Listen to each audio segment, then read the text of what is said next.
Channel के like कीजिए, subscribe कीजिए, शेयर कीजिए। भोलेनाथ के चरण में प्रणाम करती हूँ, मैया भवानी के चरण में प्रणाम करती हूँ, गणपति के चरण में प्रणाम करती हूँ, हम अपनी माता पिता के चरण में प्रणाम करती हूँ। मेरा प्रणाम स्वीकार हो प्रभु, मेरा प्रणाम स्वीकार हो। सभी देव देवी के चरण में प्रणाम करती हूँ, मेरा प्रणाम स्वीकार हो प्रभु, मेरा प्रणाम स्वीकार हो। पहले जवानी की बात है, राजा के एक घोड़ा एक घोड़ी थी।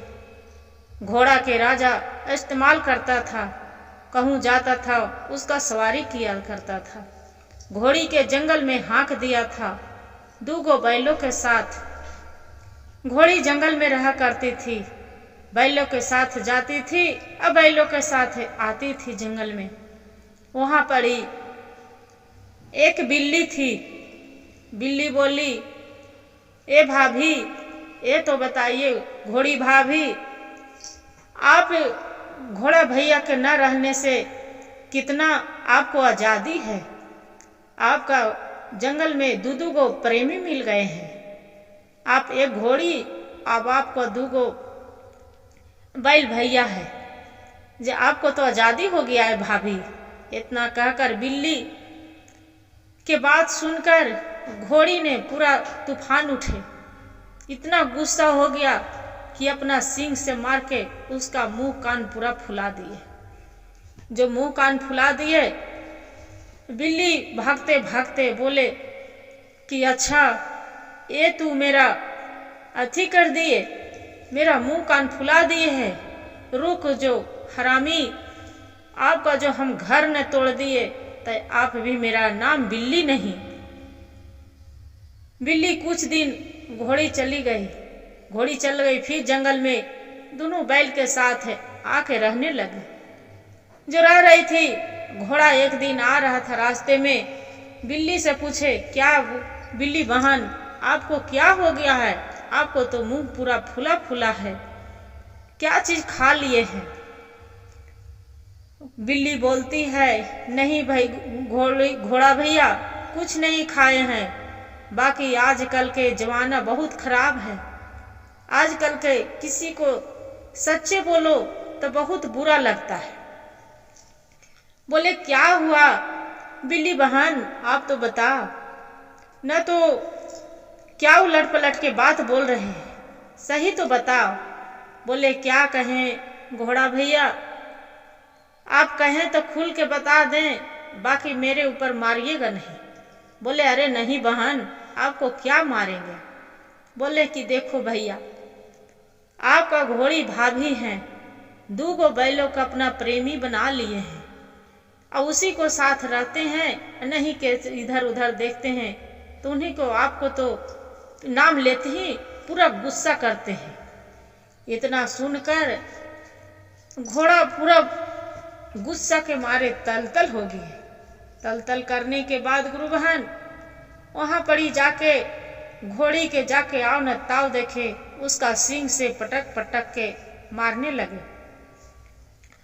जो मार रहे थे, घोड़ी भाग रही है, बाकी उसका पीछे पीछे घोड़ा नहीं छोड़ रहे कि तोरा जान मार देंगे।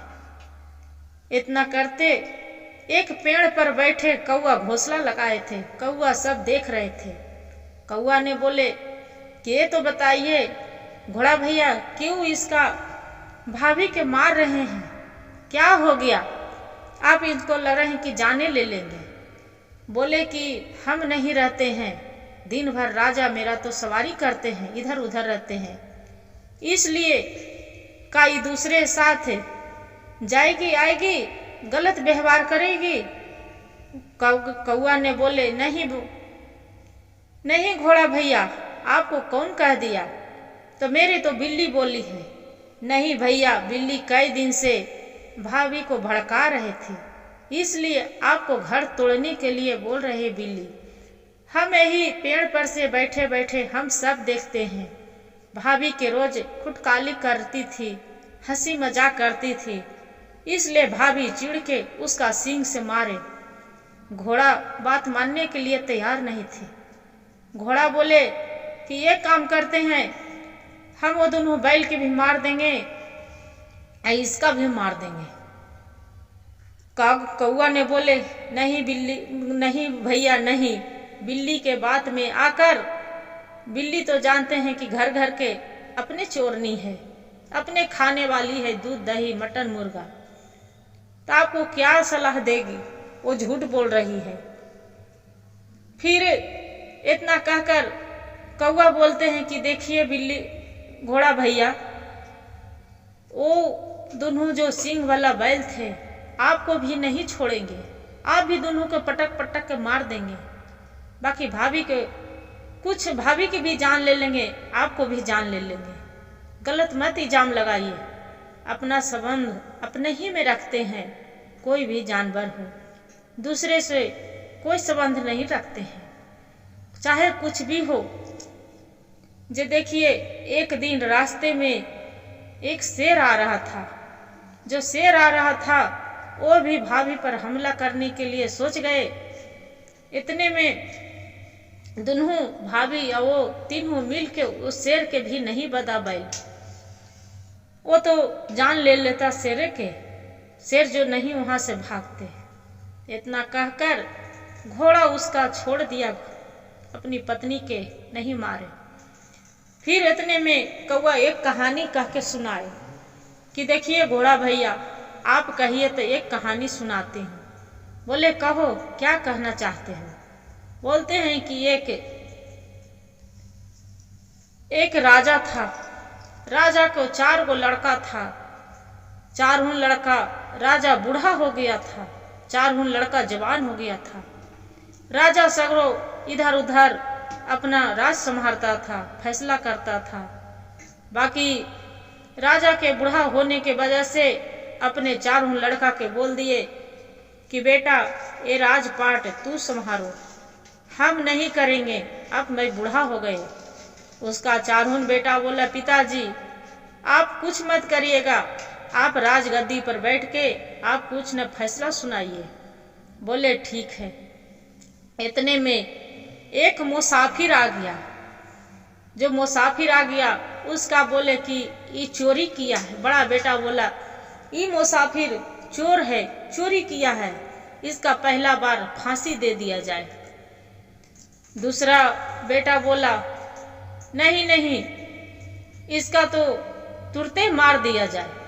तीसरा बोला, इसका नहीं, इसका गांव में दौड़ा दौड़ा के जिंदे मार दिया जाए, देरी नहीं किया जाए।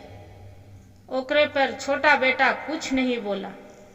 जो छोटा बेटा कुछ नहीं बोला, तब ओकर बाद में बड़ा वाला ये जो राजा साहब बोलते हैं कि बोलो बेटा, आप तो किए कुछ नहीं बोला, अपने भाई के बात पर सहमत है। छोटा बोला बेटा नहीं पिताजी, ये नहीं महाराज, ये बात पर सहमत नहीं है। ये तो बताइए, ये तो नहीं है कि ये मुसाफिर है जो चोरे है, इसका बात भी एक कहने के मौका दिया जाए, वो भी तो अपना सफाई दे सकता है कि सच्चाई क्या है। राजा साहब इतना सुनकर बहुत खुश हुए। ये तो राजा साहब बोले कि बेटा ये तो बताओ, ये तो बहुत अच्छा फैसला किया कि किसी इंसान के मारना नहीं चाहिए। का कन्हू तो इंसाफ किया है। छोटा बड़ा वाला बेटा बोला कि हाँ पिताजी, हम इंसाफ किए थे। एक जंगल में एक वहां तोता रहा करता था। जंगल में एक पीपल के पेड़ था, वही पीपल के पेड़ तर सब पक्षी रहा करता था।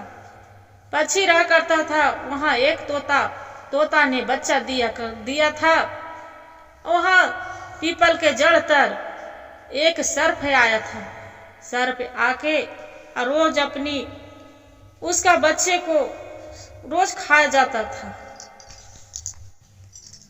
सर्प वही पेड़ पर चढ़ गया, वहां पड़ी देखे कि एक फल अमृत फल है। सर्प अपना जो खाने के लिए सोचा, उसका फल दांत में नहीं गड़ा, फल वैसे ही छोड़ दिया। फिर वहां सर्प जो नीचे उतर गया, तोता छिप के बैठे रहे। तोता क्या किया कि वहां पड़ी जो दूसरा फल था वो अपना दांत से काट कर अब फल लेके राजा के दरबार में चल गए। राजा साहब के बोलते हैं कि राजा साहब एक अमृत फल आपको लिए लाए हैं, ये जो फल आप खाएंगे तो सदा के लिए आप जवान रहेंगे, बूढ़ा आप कभी नहीं होंगे। जैसी राजा साहब फल खाने के लिए तैयार हुए, उसका आधा फल मंत्री बोला कि राजा साहब आधा फल पहले आप एक कुत्ता के खिला दीजिए। कुत्ता के खिलाए फल जैसे ही हुआ, कुत्ते ने तड़प कर उतिये प्राण दे दिया। राजा ने कहा कि उसका राजा साहब आप तोता के तुरंत हत्या कर दीजिए, तोता आपको मारना चाहता था। तोता राजा के साहब के कितनों रिगरिगाते रहे, घिघियाते रहे कि राजा साहब मेरा छोड़ दीजिए, बाकी तोता के बात नहीं माने। राजा साहब तुरंत तलवार निकाल के वही तोता के जान ले लिए और वही फल था तो राजा साहब बड़ी सुरक्षित से अपना बगीचे में लगवा दिए। खद के जो बगीचे में लगवा दिए, माली था तो वो पेड़ फल तर जाने से लिए कतराते थे, डरती थी। एक किसान बूढ़े माता पिता के वो निकाल दिए, घर से जो निकाल दिए, दोनों बूढ़ा बूढ़ी 20 वाला फल था वो खाने के लिए तैयार हो था। अब अपने प्राण त्यागने के लिए तैयार हो गए कि अपना प्राण हम दे देंगे, हम बचकर क्या करेंगे। माली के माना कहले के बाद वो दोनों बूढ़ा बूढ़ी अमृत फल वो तोड़ के खा लिए। बाकी अमृत फल खाई के साथ तुरंत वो जवान हो गए, बूढ़ा थे तुरंत जवान। वो दोनों किसान दोनों दौड़ी दौड़े अपना आके राजा साहब के बताए, राजा साहब वो आप जो तोता ने फल लाके दिए थे वो 20 फल नहीं था, वो अमृत फल है, खाकर देखिए हम दोनों बूढ़ा बूढ़ी थी, हम जवान हो गए हैं, वो अमृत फल है राजा साहब। राजा साहब बूढ़ा बूढ़ी के कहने पर वो फल खाए। राजा साहब बूढ़ा था, वो जवान हो गए। राजा साहब कहने के बाद बहुत पछताया, इसलिए कहते हैं पिताजी आप किसी को मुसाफिर के ऐसी मत मारिए, किसी को गुप्त से आप पता लगाइए कि क्या है इसका समस्या, ऐसी कैसे आप मार सकते हैं। कुमार अपनी पिता से बोले कि पिताजी आप किसी को कहने पर आप मत करिए, जाइए पहले अपनी गुप्तचर से मंत्री से आप पता लगवाइए।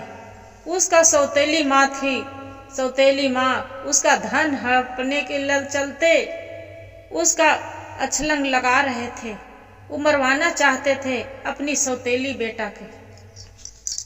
राजा साहब वो मुसाफिर के उसका छोड़ दिया, उसका माँ के जेल में डलवा दिया। राजा साहब अपनी छोटे बेटा राजकुमार के कहे वाला बात उसका राजगद्दी सौंप दिए। राजगद्दी सौंप के अपने राजा साहब जंगल में चला गया।